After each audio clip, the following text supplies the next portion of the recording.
Hello YouTube, this is Mars. Welcome back to another ESO gameplay commentary, and today I want to talk about this build called Ansei. This is a build that I've been working on for the past few months, and was the primary reason why I came to EU, because I wanted to start from scratch and work on this build. But before that, I want to give a shout out to my man Sage. He's been supporting my channel and supporting other channels in the ESO community for console for a very long time. I'm very appreciative of the man. Please check him out. He plays a whole bunch of different classes. He knows what he's doing, and he's really solid player. So please go check him out and give him a look-see. You might like him. So Ansei. This build was something I didn't really come up with this on my own. I was motivated to try this because of three specific people. Werewolf457, which is huge Xbox Dragon Knight. He plays sword and board and bow. I wanted to try his build out, or something similar to his. There's my man A Savage, who plays dual wield and sword and board Stam. He's my major influence for trying this, because he was amazing, and I wanted to do something very similar to him.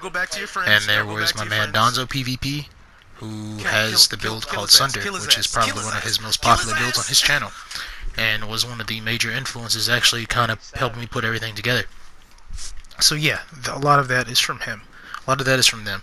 So just to summarize all this, I'm going to be talking about the gear that I use, the race, specifically all of that stuff, and just go through everything from top to bottom. So let's start out with the stat sheet first. So stat sheet, come on, show the stat sheet. There we go. So these are my stats. This is a non-CP campaign. This is a BG build. So my gear right now is what I'm using is 7th Legion, Spriggans, and Bloodspawn. I kind of switch out Bloodspawn for, not Battle-Orcs, but Slimecraw. Slimecraw is one of my favorite sets now, just because how much burst my leaps get. I get like, I think the highest leap I've seen is like 13k, but that guy was made of like tissue paper or something. I don't know. I don't know what he was doing. But on average, my leaps are around like 9.8, 10 to 12k on really tanky targets when I have all my buffs up. And my health recovery in conjunction with 7 Legion, the Steed Stone Mundus, because I run the Steed. Like the health recovery in conjunction with this build is really solid. And I use Green Dragon's Blood specifically to be not just a placeholder, but it's a huge healing skill. Like, I feel like Green Dragon's Blood is kind of the saving grace for healing on this build. Even though I kind of want to find something else to heal since I lack an execute, but I'll go into that later. But yeah, my race is a red guard. That's personal preference. I consider myself a red guard, so that's why I play red guard. I like red guard a lot, especially on my Dragon Knights. Now, the best possible races are any kind of Stam race, depending on how you wish to play. I think the best possible race is Orc, just because of the passives. The Orc passives are way too good. They're like really good. Dunmer is like very close. Dunmer can probably do it just as well as Orc. It just doesn't get as much health. Orc probably is one of the best to do it if you want damage and some extra mitigation because of your health. That's why I say Orc is probably the best. Now, healing on this build is pretty efficient no matter what race you play. Healing is not really a problem when you have Cauterize and Green Dragon's Blood on this aim bar, since Cauterize has spell crit and Green Dragon Blood crits. It has the chance of critting quite often, especially when it's already maintained.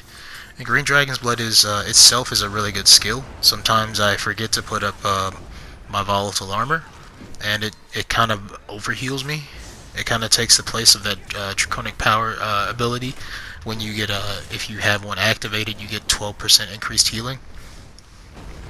And since I have that up, Green Dragon's Blood also gives me minor vitality, which is, honestly, I think it heals for more than Major Mending. You just don't crit as often as Major Mending does, because Major Mending crits almost all the time.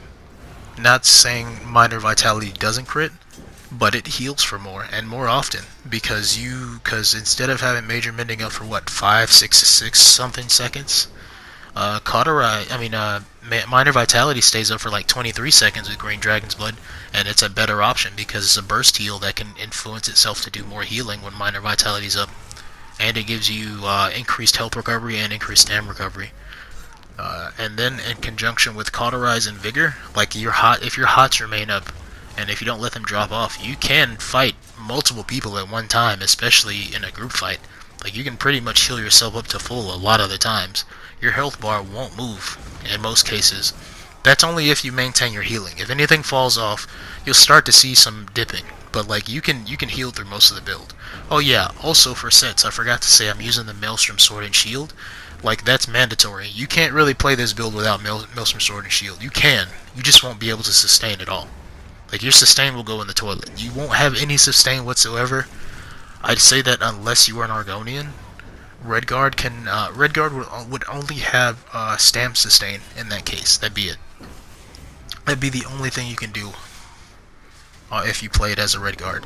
Redguard is very doable. I like playing Redguard. I love playing Redguard because it has so much mobility, and every time you hit something, you just get Stam back.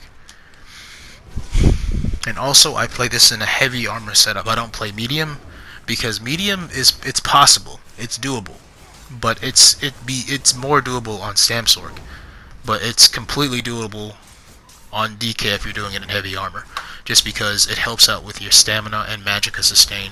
Since you have your only two magicka sources of sustain on a DK is if you were using heavy armor, which is with your Constitution passive, and the Maelstrom Sword and Board, which gives you 2k stam and 2k magicka back after a heavy attack after you use a low slash ability.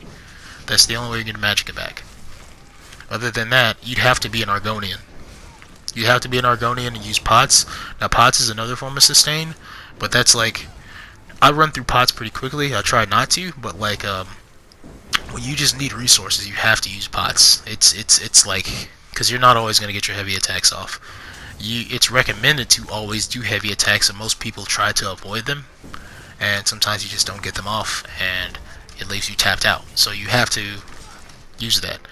Now, also, you have to work on your movement too. That's a big deal as well. Movement is kind of paramount. It's pretty easy since I use the Psijic skill line abilities to move around. So I use what is it, channeled acceleration, or is that race against time? I think that's race against time. I don't remember what it's called, but yeah, I like that ability specifically for the use of the I think it's major expedition, or is it minor? I think it's major. It might be minor. Either way, it's a lot of speed paired with the Steed Stone, and that health recovery paired with all the other stuff. It just keeps you going. Now, in terms of damage, this build pushes out a lot of damage. Now, compared to Stam or Magplar, DK has utilized dots very well, so it's not gonna have an extreme amount of burst. Now, my build consists of dual swords on the damage bar. On the primary damage bar, it consists of 2 swords. I'm contemplating using an axe. I'm contemplating using an axe because I don't need too much penetration. I already have like 8k penetration, so the penetration really isn't an issue. I think I have 8k plus penetration, but yeah, I'm thinking of applying more dots. I've kind of contemplated adding poisons, but I really don't like using poisons on most of my builds because I prefer to do my damage on my own. It's a really stubborn perception that I have, but it's really the fact that I know for a fact that I don't want to be carried by poisons, but really you have to use poisons to kill people a majority of the time because some people are way too tanky. Who the hell is this? But my burst compared to like a mag blade is like no comparison. They just I can fight mag blades with this build. It's just like a really tanky mag blade. The way that mag blade is set up, it's very difficult to actually do damage to them. They just mitigate way too much damage. I don't want you being just way too much. I want you to come here. So yeah, my other skills on the I like using Noxious Breath because it's a pretty good AoE for causing fracture. I usually use that before my leaps. I prefer leap over Dawnbreaker of smiting because Dawnbreaker can actually be animation cancelled and you can't use it, and I don't like that because I cancel a lot of my abilities. So I kind of just have to stick with leap, and I prefer leap honestly. Leap is a better damage ability than Dawnbreaker, even though it gives you more weapon damage. That'll help out my healing, but like I don't really need any more help with healing. I can heal through most damage as long as I maintain my major buffs. I can pretty much heal through anything, and as long as I block too, because a lot of it is just blocking, and it's a lot of like just proper decision making. Really, like it's not impossible to do this kind of build on most classes. It's very doable. And other skills, I think it's Molten Armament. That's kind of I feel like Stam Sword can do this way better just because like Crit Surge exists. Crit Surge is such a good skill compared to having 3 different things up, and Stam Swords actually have a lot of damage pushed into their build. They just don't have the healing capabilities, so it's wiser to build up their maximum health and their damage and still maintain a lot of max stam. That's why I feel Stam Sword can do this way better. Now the other skill that I like to use, I don't use reverb anymore. Excuse me, because DK kind of already lacks speed, even though it has even though I'm using the Steed Stone and I can do a lot of snaring. But Invasion is a very solid skill. That like if somebody's tapped out and you hit them with it from across the room, and they have no stam, they're gonna be CC'd for like 7 seconds. So that's a chance for me to actually kill someone. Like this build can kill people. It's just like since you lack an execute, you are heavily reliant on your combinations of attacks, combos only. And here's the thing about that: you can have really solid combos, but if you fuck up once, if like your low slash doesn't land, or if your Noxious Breath doesn't go off, which does happen because I lag all the time. I lag all the time in this game. Or if your Noxious Breath just doesn't hit them, because I've had times where I've been over people's just knocked out body, and the Noxious Breath didn't hit them, which is confounds me every time I see that. They just get back up, especially if it's a Templar and I don't kill them. Dude, I can almost guarantee you I'm dying because like I let my buffs go down and I didn't finish them off, and it's never a good feeling. So yeah, combos are very important. Like I have a whole rotation set up and everything, and I'm still working on it to improve it. But like with combos, you kind of have to go through it somewhat slowly, especially if you lag all the time, like I do. So the flaws, that's like one of the major flaws. Like it doesn't have an execute, and what I'm trying to piece together is trying to apply an execute for this. Because I'm contemplating removing one of the healing skills and applying Troll King to make up for that. I don't want to rely on Troll King because I know Troll King is very good, and I kind of want to control my own healing. Troll King would be a very good addition to this since I already have a huge amount of health recovery. It would just boost it up even further, which it may be something I apply. Not sure yet. I'm not sure what I'm going to do with that yet. Also, I'm trying different sets in conjunction with 7th Legion because I feel 7th Legion is the best possible option for the build. There's no other set that can really go better with it except for Fury. Fury would be the second best, I feel, for this build, because I say second best is because Fury doesn't have anything to boost health recovery. Like, health recovery is very important for this build, especially since you're using heavy armor. Like, if you go Fury, you might as well just go for a build that's more built into damage. So I'd say neglect health recovery altogether. But well, I would kind of say that, but health recovery is still kind of important. Then even 800 health recovery would be important. It's just you wouldn't have nearly as much, and you'd probably still slot on Troll King, so you'd still be in somewhat of a good place. Oh, also I didn't say anything about the food. You can run Artaeum takeaway broth or dubious Comorian throne. Sorry about that.